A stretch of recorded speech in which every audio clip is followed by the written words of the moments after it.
በዚህ ቀን ጥቂት ነገር ስላንተ መናገር ፈልጋለሁ።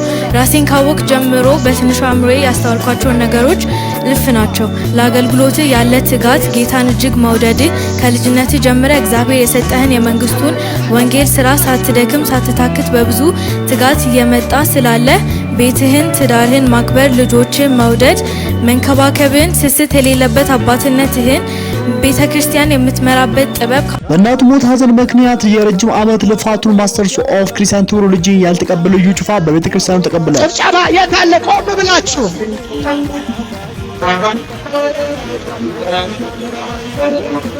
ከሀገር ውስጥ ወዳጆቹን በተጨማሪ ከሀገር ውጪ ታዋቂው ሪቫይቫሊስት ሉሲ ናታሻም እንኳን ደስ አለህ በማለት ከልቧ ደስታዋን ገልጻለች። Senior Prophet Eyu Chufa, congratulations on the completion of your master's degree in theological leadership.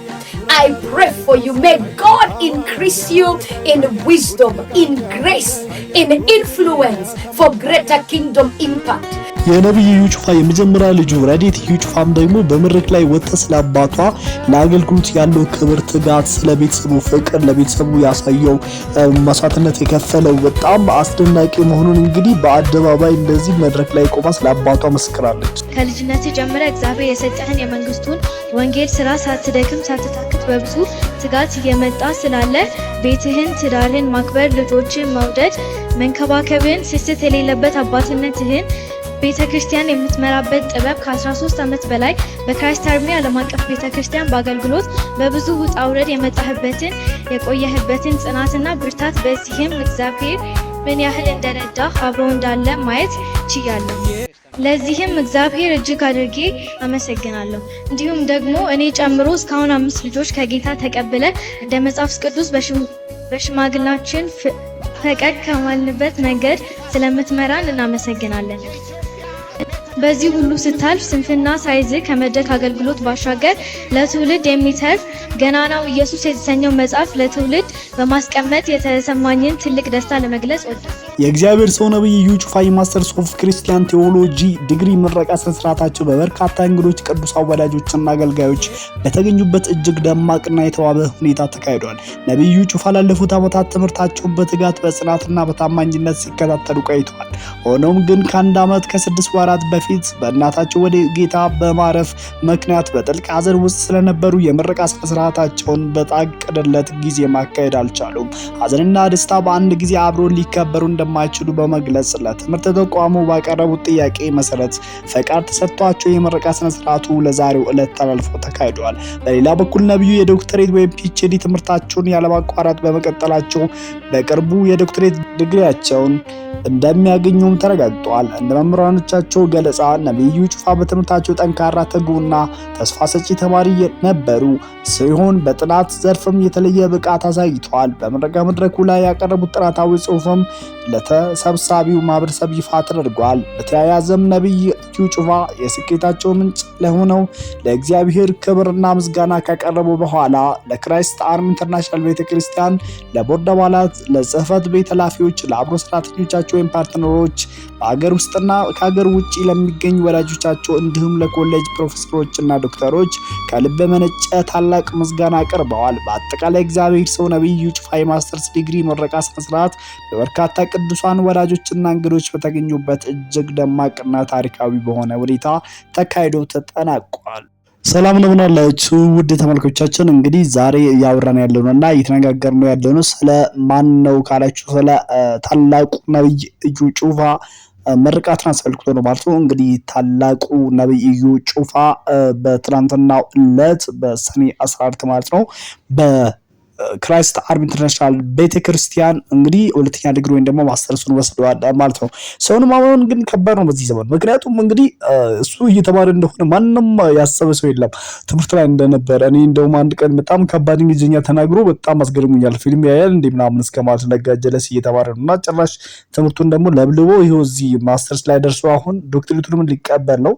እንደምታውቀው ከዛሬ 1 ዓመት 6 ወር በፊት ነበር እናቱ ያረፉትና እናቱ ማረፋቸው ምክንያት ያኔ ራሱ ማስተርሱን እንግዲህ ጨርሶ ነበር ኦልሬዲ ሊመረቅ ነበረ። ነገር ግን በዛን ጊዜ ሀዘን ላይ ስለሆነ ጊዜው ስለተደራረበ እንዲራዘም ጠየቃቸው። እነሱም አራዘሙለት። ነገር ግን በዛን ጊዜ የሁለተኛ ዲግሪ ደግሞ ማስተርሱን እንትኑን ሳይቀበል ምንድነው ትምህርቱ ወዲያው ቀጠለ፣ አላቆመም ነበር ትምህርቱንም።